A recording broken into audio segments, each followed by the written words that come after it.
guys, East with Journey to Programming. Today I want to go over the difference between startups, small businesses, corporations, and going into freelancing or starting your own business. And this conversation or topic should really be applicable to you guys that are in industry or just starting out trying to get into industry. And also for those of you that are going into software development, game development, or engineering in general, electrical, civil, it should really apply to any technical field. And I'm going to go ahead and jump right in. So what I want to do is I want to start off with startups and talk about the important considerations you should make when discussing whether or not you want to join a startup, small business, corporation, or go into business for yourself. And these are really concepts that you should strongly consider before making that decision. But for those of you that don't have a lot of exposure to, say, startups, small businesses, or corporations, and are interested in them, I don't think you should stick to one or the other. I think you should really try them out. Maybe spend 6 months, a year, 2 years going into one, seeing how you like it, and then going from there. If you don't like it, join one of the other kind of sizes of industry, whether it's a startup, small business, or corporation. And you should really have at least a little bit of exposure to working for one of these levels of business before you go into business for yourself, unless you have just such a strong desire to run your own business already that you're just going to go straight for doing that. So let's go ahead and jump into startups again. And what I want to first talk about is the fact that just because a company calls themselves a startup, that doesn't necessarily mean they're not already a small business or they're not established. What's implied by a startup is that you're an early stage company. It has really nothing to do with your size, unless you're making over, I think, like $100 million or something like that, then you're over the small business size classification. But it really implies that you're an early stage company. And when we say early stage company, I like to think of it as it's an early stage company that doesn't really know what they're doing yet. They're figuring it out. They maybe don't have their product locked down to a T yet, or their services locked down yet. Maybe they're still experimenting with it. Maybe they're still prototyping, creating MVPs being minimal viable products, and they're still creating them to figure out where they want to go with their business. Maybe they've already received funding. They have investors that really believe in their company, believe in the ideas that they're pushing, maybe believe in their general product, but know that they still have room to grow before they really find their home or find themselves and begin blowing up as a business. So some of the most important things to consider when thinking about a startup company is you need to know some of their finances. Finances are really the number one thing for any business, but in a startup and small business, it's really, really important to know, because that's going to define whether or not you're going to have a job in 6 months, a year, or 2 years. And one of the most important things you need to know is their runway. When I say their runway, it's basically how much room in front of them they have already, kind of in the bank, in terms of money. So how much runway do they have to survive before they have to either lay people off or close shop? So now, one of the important things to consider with runway is burn rates. They go hand in hand. A company should always know their burn rate, which is how much money are they spending day in, day out, week in, week out, month in, month out, every year. And that's going to give them an idea of what their runway is, because if they know their burn rate, they know how much investment or bank money they have, they'll also know how much runway they have based on that, right? So using their burn rate, they'll be able to make that calculation. It's a really simple one. They'll also know, hey, with this current burn rate and our current runway, if we want to establish a 2-year runway or a 3-year runway, how much money do we need to get investors to give us, or how much money do we need to raise from either making sales, getting new investments, or going out and getting a new round of funding, right? So these are really important for you to know. Next thing that you should really know, because I don't want to go too much into the business side of it, is what's their vision? So are they looking to be a short-term kind of company, a long-term company? Are they looking to develop things really quickly over the next year? So every 3 months they want to develop a new MVP or prototype until they find the product or service that really blows them up? Or are they a long-term vision company where they've received funding to grow for a year or two, developing a single product or service, and then basically they're looking to grow that, develop it to a very established or basically the experts in that field, and then go from there. Another consideration there is, are they looking to grow and sell out? So are they looking to grow the business and then get bought out? That's not a bad thing, and it may not even matter to you, but it may be of interest. If you're looking for a job that you're going to stick with for 1 year, 6 months, 2 years, a short time period, then you may not care. But if you're looking for a company you're going to be with for 5 years, 10 years, 20 years, because you want to move into the leadership and maybe try to really push towards getting to an executive level position with them, then you really want to know what their vision is. You want to know whether or not they're looking to get bought out, because that process creates complications for everybody. It's great when a company gets bought out. It's usually a sign of some successes, but you may not want that to be what happens to you. So we've talked about the important business aspects you really want to know about a startup before you jump right into their company. But let's talk about more of the specifics that you're going to be kind of finding important to you as a person looking to be employed by that startup company. So some of the things you really want to know is, what are the resources going to look like in terms of your coworkers? Are you guys going to have one employee? Are you going to be the only employee there? Are you going to have 10 teammates that are all working on the product or the products and services with you? These are important to know because it's going to help you figure out if you're going to be a jack of all trades doing all the work, working 80-hour, 100-hour weeks, or if you're going to be a part of a team that's working on things in collaboration so that you guys can get things done efficiently and you're not going to pull your hair out working 80 or 100-hour weeks. Additionally, you want to know what your role and responsibilities are actually going to be. At a startup and a small business, which we'll talk about in a few minutes here, your roles and responsibilities are usually fairly dynamic, and that's because they are lean and mean machines. You are going to be working to develop this company and turn it into something that's revenue generating, and that means everybody really has to pull their weight and possibly somebody else's weight too. In a startup and small business, it's not uncommon to see someone hired on to be a web developer doing software development at the desktop tool side, rather than using a web stack of languages like, let's say, a LAMP stack where you're using Apache MySQL and PHP, or like a mean stack where you're using Mongo, Node, Angular, or a Python stack like Django and all of that.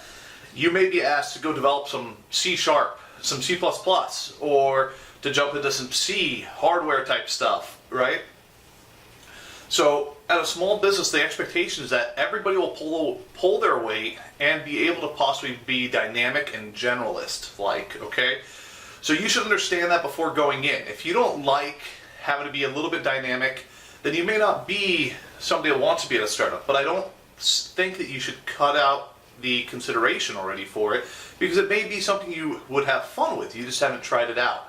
So another thing to consider is, in a startup and a small business, you have a lot of influence on the decision-making process. At a startup company where you're a small company already, you're very lean and mean, you don't just have exposure to your team and your manager. You have exposure to your team, your manager, the directors, the VPs, the executives, everybody in that process you have exposure to. So the cool thing about working at a startup and small business is you have exposure to make change in the company happen. And that's at the technical level and at the operations level and the culture level. If you want to be somebody that sets the culture mood and changes the way the company is going to grow and the way the culture is going to adjust, then you can do that at a small company. If you want to be the person that helps shape the way the technology is founded and how it grows, and you could do that at a startup and a small business level. But it's very difficult to do at corporations. If you get into a large business that's already established, it's very difficult to do. So generalist skills are very valuable in a startup. Being dynamic goes along with that. Knowing how long the company can survive on their current finances is very important to you and your kind of career and being able to pay your bills. Understanding that you're going to have a lot of influence is awesome. And knowing that a startup is kind of crazy. It's fun, it's very dynamic, you're going to be growing really fast hopefully, or the company's going to fail. So that's how startups work, that's why very few startups end up succeeding, but it's a lot of fun in doing it. Let's move on to small businesses, okay? So small businesses, they're different from startups, not in the size of their company in terms of head count. A small business could have anywhere between under 10 people up to 50, up to 100, 200, 300.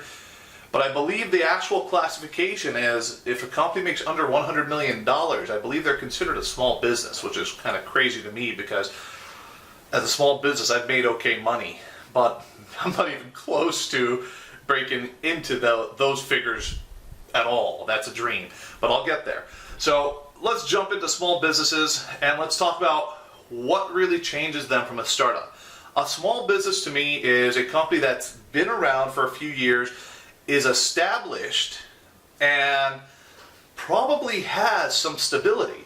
And the reason they have that stability is because they figured out their processes. They figured out what their product is, or their core product and their core offerings are, their services, and they found a way to keep business going. And at this point, they probably have a reputation, and if they're surviving and growing, they probably have a decent reputation to be able to sustain it. So they're more stable than a startup company who's figuring out their process from the beginning, figuring out what products are their core and services, etc. The other thing that goes along with small businesses is understanding that small businesses do have more stability in the form of finances, but finances are always still a consideration. That's still going to be an issue throughout the company, from the basic low-level employees to the engineering staff, to the management staff, to the creative staff, to the executive staff. Everybody's always going to be basically worrying about finances to an extent, although it may not be like a startup. A startup is running like a chicken with their head cut off, trying to make sure that everything is growing, they're making sales, they're figuring out their products and core. A small business is a little bit more calm. They're a little more established. They've been doing this for years.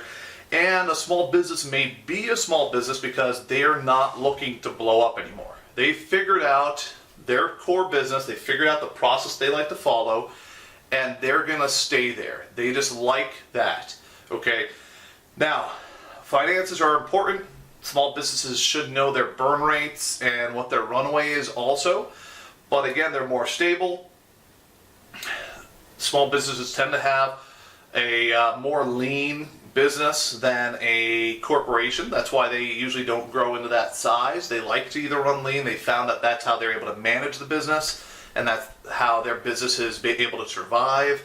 So that's important for you to know. Understanding the resources that are going to be on the team you work with, or the resources that you're going to have, is very important to you as a small business.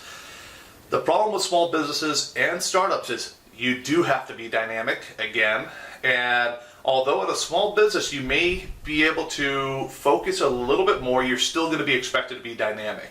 The reason for that is, again, at a small business, your exposure is going to be greater than that at a corporation. It's a little bit less than startups because a small business is more established. You may not have as much exposure to the executive staff, the VPs, the high-level directors, because this company has become established. Some of them may be focused on the marketing and sales side. Some of them may only interact with the directors of the departments or the management staff, and there's reasons for that because the hierarchy has been figured out, and that's what's worked for their business. But that's not set in stone. You generally, though, like I'm saying, have less exposure than a startup, but significantly more than a corporation. You can still influence core values of the company. You can influence the technology decisions, and that's a lot of fun, okay? At a small business, which I'm working with a small business right now as a director of software development, I'm able to go to the ownership. I can go to the CEO of the company, and I can make decisions, and I can tell them, hey, this process you guys used to follow on the engineering side is inefficient. I'm going to make this change let's finish out this current project or two, and then on the next few projects, I'm going to go ahead and begin implementing this change, and I'll note the statistics, the improvements, and then let's compare and contrast them a year down the line or 6 months down the line, okay? And they'll be willing to take that up, especially if it's going to be an advantage to their business, okay? In a corporation, that's very difficult to do. There's a lot of hierarchy there and politics you have to play before any change can occur. Now, some of the things you need to know about a small business that you should consider before taking a small business job is you will be asked to be dynamic. Although they may hire you for a specific role, you will usually have to do a little bit more than just focus on your expertise. That's a positive and negative characteristic of a small business. If you don't like having to flex or learn new things, then that may be something you don't want to do. If you have fun learning new things and being willing to jump into complex tasks that you haven't necessarily done before, then a small business or startup may be exciting for you. Okay? For both small businesses and startups, I'll definitely say there's a tendency to work long hours, and that tends to be an expectation out of them. In startups, it's definitely an expectation in the technical world to do more than 40 hours. You'll be pulling 50, 60, 100-hour weeks sometimes, especially at a startup level, where you're trying to finish a product so you can pitch it to some VCs or an event, and you're trying to sell a product. So everybody's going crazy. Everybody's burning the midnight oil and trying to get these products done. So that's a startup level. Small businesses tend to have a little less crazy burn, like crazy last minute 100-hour weeks, but they still do have them. In my case, the company I work with, we do a lot of client work. And because it's client work, you have deadlines. Deadlines come up fast. So when you're working with multiple clients at once, you do have deadlines that sometimes ask us to do more than 40 hours. The beauty of small businesses, I think they tend to be the most flexible for families. If you have a family, if work-life balance is important to you, small businesses tend to have probably the most flexibility for you. So if that's important to you, I think small business is possibly an interest. If you, for example, want to be somebody that goes and joins a company that's more stable than a startup, has a little bit of flexibility to influence decision making, and also you kind of want to be with a company that's willing to grow or change and be a little more dynamic than a small business may be for you. So if you have any questions on small businesses and startups, go ahead and send them to me. You guys can send them my email or post them in the comments below. Let's jump into corporations. So corporations are a completely different beast, and they're relatively stable. They're large corporations, kind of like imagine Google, Facebook, Microsoft, Apple, HP, Dell, IBM. Those are some of the major tech firms out there that even in hard times, they're able to sustain. They can keep their workforce going, and they keep moving forward, right? They have massive departments. Usually the executives are way, way up top. And then you have VPs of multiple departments or multiple subcorps underneath that main business. Then you have directors running individual departments underneath those VPs. Depending on which company you're at, a VP and a director could be swapped. You'll have senior VPs, you'll have senior directors, you'll have assistant directors, you'll have producers. You have so many different types of roles at a large corporation. As you get more roles and more politics involved, you begin to also get less exposure. So as you join a corporation, there are a lot of advantages, but there are disadvantages too. One of the disadvantages to me, because I like to be really dynamic and I like to help companies grow, is if you're a direct contributor, if you go and become a software developer at Google, Facebook, Microsoft, you tend to have less exposure outside of your team. You could really talk with anybody on your team, your manager, your direct reports, whoever you directly report to, sorry, and then maybe their supervisor or boss who they report to, but it's hard to get exposure to the executive staff. You can't just walk into the executives at Google, their offices, and tell them that this idea that they're implementing at this particular level in their departments is bad and they should change it to the suggestion that you have or test out your suggestion, those people are so out in left field in comparison to knowing the details of what you're talking about because they're busy running a company and running the hundreds and thousands of employees of that company that's not the way to do it. There may be a VP you could talk to, but that's going to be hard to do too. VPs are usually also at a very high level where they're managing multiple sub-levels between them who are managing people. So it's very difficult to make changes from the technical side to the culture side. You can usually only do it at your team level and maybe a little bit higher. The beauty of corporations are you're somewhere stable. They come with big, corporations tend to come with big paychecks and they have amazing benefits. You'll get a large paycheck, you'll get a nice lump bonus or relocation fund when you get hired. You can get benefits which are great, like fully paid health insurance, dental for you and your family. You get a generous PTO policy, and then also they usually have some flexible terms in terms of working in the office versus out of the office. Now, all of these differ depending on the company or corporation you're going to, but those are some of the great benefits. Also, if you're one that doesn't want to be extremely dynamic and work in the capacity of 3-4 different jobs like you would at a small business or startup, then a corporation may be great for you. Say you want to specialize or you want to become an expert in a very specific field. So let's say you get hired at a company like Unity 3D because you're a game developer or you like working on game engines and tools, and Unity gives you an offer to be an engine developer for them, right? So you're experiencing like C++ and C, and you're going to be working on their game engine.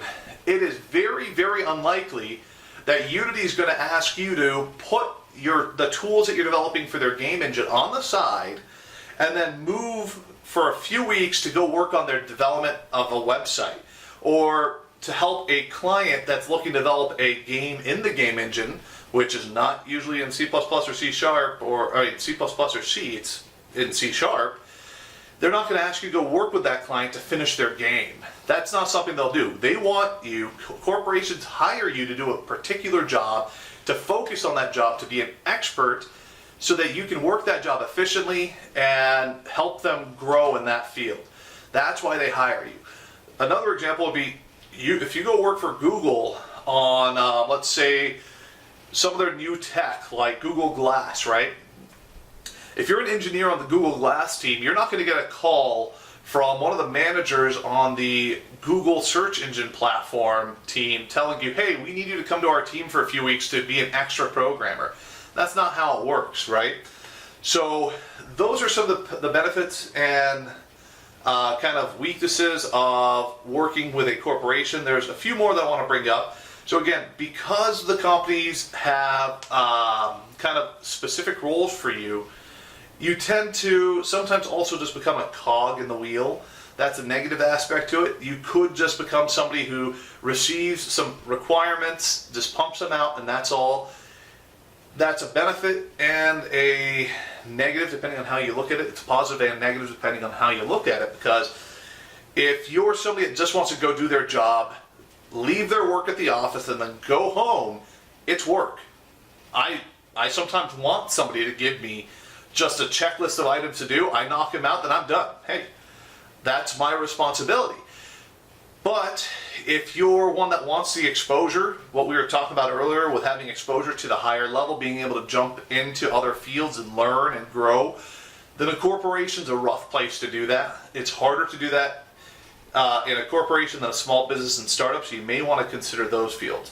Now, let's say you go to a corporation and you get exposure there. Say you go to a Big 4, Big 5 company, right? And you go work there for a couple of years. You're going to learn a lot of skills. You're going to get exposure to the way a corporation works and the way they manage their teams, the way you get to kind of direct your work based on checklist items that you get, the way that testing works within the team, the way that user acceptance testing works in a formal level.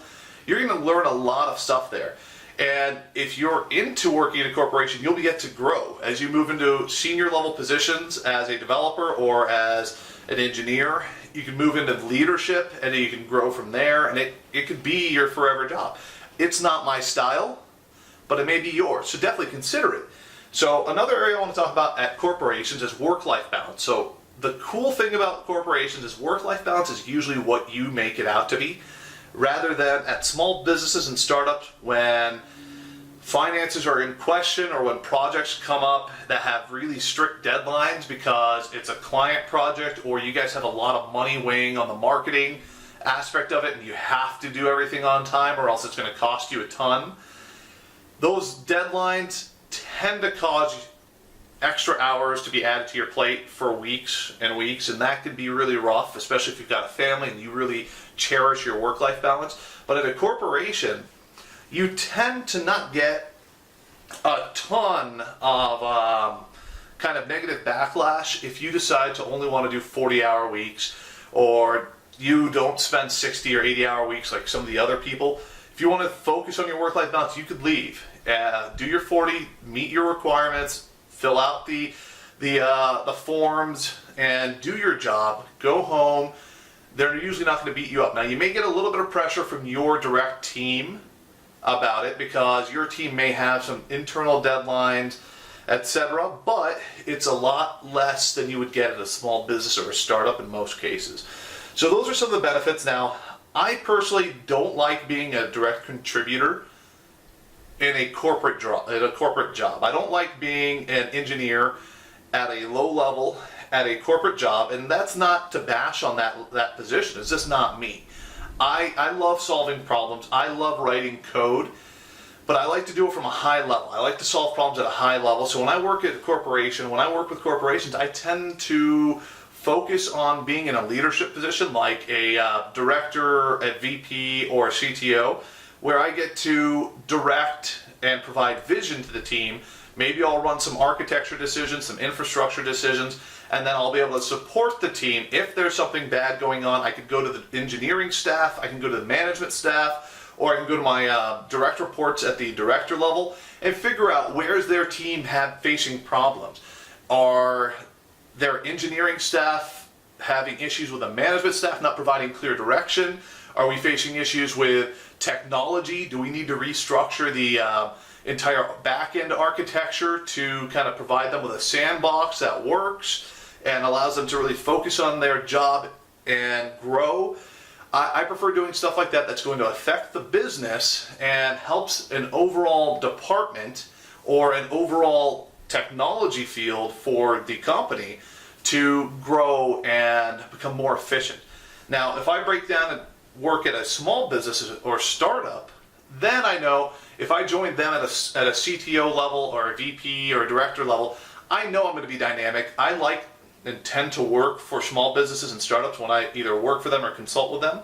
And I like it because I get to not only run the business side of things, help with the vision and the operations and develop teams and kind of focus on the business growth with the technology, but I also get to support the company in the technical aspect. Because I have the technical skills, I'm able to jump in there if we need an architecture to be developed or prototyped for, say, a product or service we're making. I can jump in there and I can help guide that implementation, or I could even jump into the code where we're lacking some resources and be able to help on that side. But I'm able to do it from a high level, and then I'm able to still do my high level guidance, directing, and managing things from a high level where I'm taking into consideration the business as well as the engineering. And then I have sub-management staff or leadership running and providing me with updates of what's going on at the actual implementation level. And that tends to be what I like to do. So moving on from there, let's talk about freelancing and getting into freelancing, because it's a completely different world than working as an employee at a startup, a small business, or a corporation. And I'm not going to jump into the idea of freelancing versus running your own business because that's a little bit more complex. I don't want to go into the business details. But what you should know about freelancing is You are running your own business when you're a freelancer. The people you work for or contract with, is a better way to put it, aren't going to be doing your taxes. You are your own business as a freelancer. You're a 1099 contractor most of the time, so you're an independent contractor, and you're going to receive a 1099 at the end of the year, and you're going to have to report your taxes and pay them. And if you're running a business, you should probably be reporting your quarterly taxes too, right? So those are some of the crucial things to know. When you're deciding whether or not you want to freelance or maybe start a small business, consider that you're going to have to run it like a business. No one's going to be there to do it. You can hire an accountant. That's a little extra money that's going to come out of your pocket, or you have to manage it yourself. Let me have a sip of water. But there's also more complexity to it than that. In order to ensure that you have work in your pipeline, you not only have to be a contractor that's implementing solutions or consulting or doing design and creative, you also have to be your own marketing and sales team. You need to dedicate time to make a presence or make your name known in the industry so that you can find new jobs. Of course, you can work with recruiting staff, and you can find a good recruiting firm that specializes in placing contractors and freelancers into roles. But that's not always going to guarantee you a job, and you may have a little lapse in work in between jobs here and there. So the only way to really secure yourself is to be your own sales and marketing team. When you're talking to recruiters, you're also selling yourself. You're also marketing with them.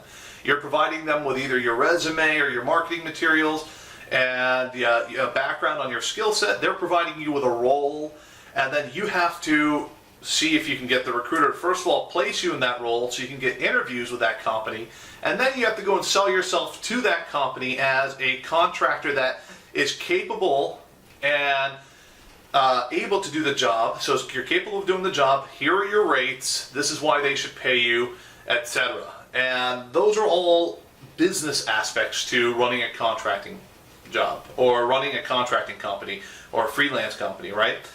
So when you freelance, again, taxes are your responsibility, marketing is your responsibility, and sales is your responsibility.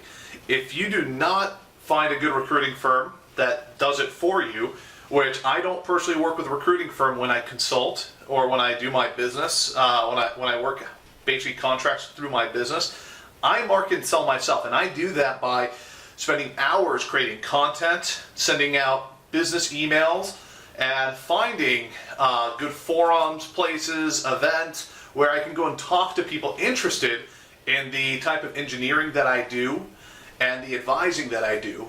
And that's how I market and sell. When I find a company that's looking to restructure their engineering staff and they're looking for an analysis on why their staff is spending so much in developing XYZ products, I have to find those clients. I have to present myself as an expert in the field so that they reach out to me sometimes too. And then I have to meet with them. So normally I'll jump on a call with them to first figure out whether or not they're a decent fit and I'm a decent fit for them. So if the project is good, that's the first step. Then I have to take time out of my schedule, and I have to spend the money to go visit them, ideally, so I can get it in person with them, some face-to-face time, and then I can really talk to them about what their project is and see if they're willing to take on this project, if they have the finances available, if they are serious, if they know what they want. A lot of companies don't know exactly what they want, and those are what I call risky projects to take on. So this is also I need to do. I'm basically vetting the clients after I do my marketing. So my sales process is usually marketing and then sales, which include vetting the client to figure out if I can help them be successful. If I don't think I can make them successful, then I don't end up taking the job with them. I may refer them to somebody else, or I may position it in a way where I say, hey, I think that we could work together right now. I think is a little bit too early. I think you guys need to figure out X, Y, Z specifications and come up with exactly what you want to do. So basically formulate your plan or the exact effort you want, and then we can revisit this in maybe 3 months or 6 months. So that's what I tend to do, and that's very complex. I don't know if everybody, when they jump into freelancing, thinks about that, but that's a large part of it. And when you jump into low-level freelancing, you work with a recruiter. Recruiters tend to skip out on that business side. So again, I don't want to jump too deep into that business side. Let's jump back into this freelancing. So say you begin getting jobs as a freelancer. Normally freelance jobs are anywhere between a couple of months to a year, and then sometimes they'll have options for extension. If you do a good job on a project, the company may want to extend you as a freelancer. You're going to have to figure out which jobs you want. If you take on a 3-month job, you have to consider, do you know that you're going to have another job lined up after those 3 months? Do you need to account for that in your fees? Are you billing an hourly rate? If you're working through a recruiter, normally they're going to work off hourly rates. Most of them do. And most of them are taking a significantly higher hourly rate than you're going to be receiving. Are you going to work off a weekly rate? Recruiters tend to not do that. They tend to only focus again on hourly rates. But if you're going to work off a weekly rate, you need to make that proposition to them or to a client. If you're going to charge a fixed price, you need to be able to do that. If you're going to charge a fixed price based on hours, you need to figure those times out. If you're going to value price as a fixed price, that's great to do. Then you're going to need to figure that one out, and you're going to have to be able to sell it. But these are all considerations you're going to have to make. It doesn't matter if it's a 3-month job, a 6-month, a 1 year. Those are all considerations you're going to have to make. Also, you're going to have to figure out and balance. If you're working for a client for 3 months, is that full time for 3 months? Are you billing entirely for those 3 months to that client? Or are you only providing them with 10 hours a week, 20 hours a week? Are you going to work with multiple clients is what I'm saying. So you have a lot of considerations that I'm talking about here, and I'm going to talk about a few more. So now, some of the other considerations you have to make are you going to work for multiple people? How much you're going to charge? How are you going to get work after this job is done or after you work that 6-month contract? And you also need to consider, what are the contracts you're going to have with the company that you're working with or with the recruiting company you're working with? What are the legalities behind it? You need to think about these things and figure them out, and you need to consider all of these as kind of a part of, do you really want to go into freelancing? Do you want to run your own business? If you do, then definitely consider all of these. So let's talk a little bit more about the nuances here, and some of those include that when you are running your own company, again, you're managing your time, you're managing your finances, and you're also managing a client, so you need to be able to do that well.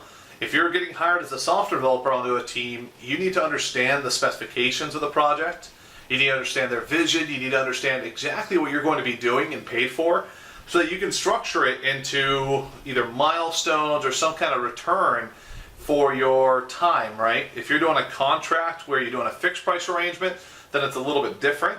But these are all considerations to make, and your contracts go hand in hand with that, because companies tend to pay you based on what you guys defined as the payment terms in your contracts. So these are all very important to establish. I like to always charge, if I'm billing a time-based rate, like a consulting rate, then I tend to charge either at a weekly rate or on a fixed term type rate where it's a larger term, basically turns into a fixed price. And then I don't allow a company to opt for only paying me after a project is complete. I never allow for payment after the project is complete. I always require a client to pay up front for at least half of the contract, or I require them to pay fully up front for the entire contract. And that's just a requirement, and it's through experience that I've learned it's very risky to take on any kind of project with a client if that client is not going to pay you some kind of value up front. First of all, it creates a difficult little tension between you and the client. You're trying to fit these requirements in and do this work so you can get paid. The company feels as though if you don't do work to their satisfaction, they don't want to pay you. And now you have tension between you and that company because you may feel like you're doing the work well, or you may have put in a lot of time and effort, but now they don't feel like you have because it's maybe not visual enough, or maybe you did something that they didn't like because they weren't very clear on the definitions. And now you're in a little bit of a pickle because how do you force the client to pay you for the time and effort you've put in if you did meet what they asked you to do and you're trying to explain that to them in a very reasonable manner, but they disagree, or perhaps they're low on funding now, but they had the funds in the beginning and now they can't pay you and they have to wait a little longer. That creates a lot of stress, which shouldn't be involved in a business relationship, right? So I tend to really adjust the way my fees work, and I focus them all in the front, and I've adjusted them to fit into a way that makes me work the best and works best for the company. Now, some of the really cool things about working for yourself are that you get to pick and choose who you work with. So you get to go talk to clients, you get to work with, if you're working with recruiting staff, you get to work with recruiters and you get to pick and choose who you're going to work for. You don't have to pick, you're not an employee, you don't have to work on any project that the company assigns you to. You get to hear out what the project is, and then you get to decide, do I want to take this project on or not? And that's great. If a project is interesting, you take it on. If you're desperate, you can take on a project or two that are in your realm of expertise. But if you're not interested, if you aren't desperate to take on projects, then you could say no. If somebody doesn't offer you enough, you could say no. And this really is kind of the advantage. You get to pick and choose your projects. A lot of people say the advantage is that you get to schedule your own time.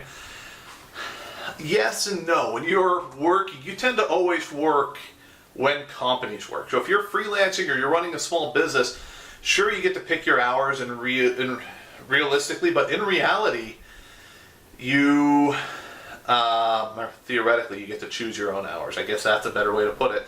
But realistically, you're going to work when your clients work. If you're in the software world, it's a little bit more flexible than traditional engineering, where people always work like an 8 to 4, 9 to 5, or a 10 to 6. But even in the software world, most companies are working between your normal hours. 8 a.m. to 6 p.m. is the normal business kind of hour range that you would expect your clients and other companies to be working. So you're going to base your entire schedule on that, because how else are you going to market? How else are you going to collaborate with their team? Sure, there's a lot of tools out there. You can use tools like Slack to message people during and after hours. You can email people. You guys can all leave messages for each other on whatever job kind of platform you're working on. Basically project management platform that you're working on. If you guys are using Jira to track bugs and messages and Confluence, then you can do it on there. Or if you're using Asana or Trello, you guys can communicate that way, but you always end up having to jump on a call here and there, or maybe you have to work in the office and you're going to be working within their hour ranges. If you're running a small business or freelancing and you have a team and you're going to be working on marketing and sales too to make sure you have work in the pipeline, then you really need to work during normal hours, because you need to create content and marketing materials to send out to people who are working normal hours. You have to make calls. You have to send emails to them while they're working, and those can all be scheduled, but calls can't. If you're going to video chat, you have to do it during business hours. So as much as an advantage it is to run your own business and envision working your own hours, it's realistically not true. You're generally working normal business hours so that you can fit into society. Your friends that aren't running their own business are probably working normal hours. So if you're not working while they're working and you're having fun, that's great. Until you realize that if you want to hang out with your family and friends that are working normal jobs, you have to wait till they're done. So if you don't work now and you work later, you're going to be working while they're free. It's that whole balance there, right? But on the plus side, there is fun work-life balance. If you know that your Wednesday and Thursday this week, while running your own business, are going to be pretty clear in the afternoon, and you don't have marketing and sales and actual work to be doing that requires you to work in the afternoon that day, you can call it out. You can call out that day. Who are you going to report it to? You're going to report it to yourself. You could say, hey, I'm going to skip being in the office for these hours, or I'm going to not respond to emails. I'm going to go focus on some work-life balance. And I'm going to go have some me time or some family time during those hours. And then I'll pick it up again later on that night. Or I'll put in extra hours the next day to make up for it. Those are options that you can do when running your own business. And that's awesome. And as you begin getting into a business that can sustain itself, then you begin getting to the point where, you know what, although you're going to be working all the time running a business and trying to get the business to grow after it begins sustaining itself, you can say, hey, I have a team who can do this as well. So let me take a couple of days off, or let me take a day working at home rather than in the office and managing everything directly. Because as you grow and the company begins sustaining itself, you can begin taking your hands off the micromanagement of little things, and then you can maybe help people, or hire people to help you with these marketing and sales tasks, and maybe the engineering tasks that you were doing 40 hours a week or 80 hours a week before. That's when you begin having those options. When you're an employee, you tend to not. People get paid as an employee to do your 40 hours or your full-time job. Although we like to believe salaried employees, if you've done your work and you've done it in 30 hours rather than 40, can go home, that tends to not be the case in corporations and businesses. So that's really startups, small businesses, corporations, and freelancing / running your own business all in a nutshell. I may have skimmed over some topics there. If you guys have questions, feel free to leave me them in the comments down below, or send me an email through our website. You can find my email on there on our request a topic page, or here it is. It's contact@journeytoprogramming.com. My name is Issa. This is Journey to Programming, and I hope you guys learned something. Have a good one.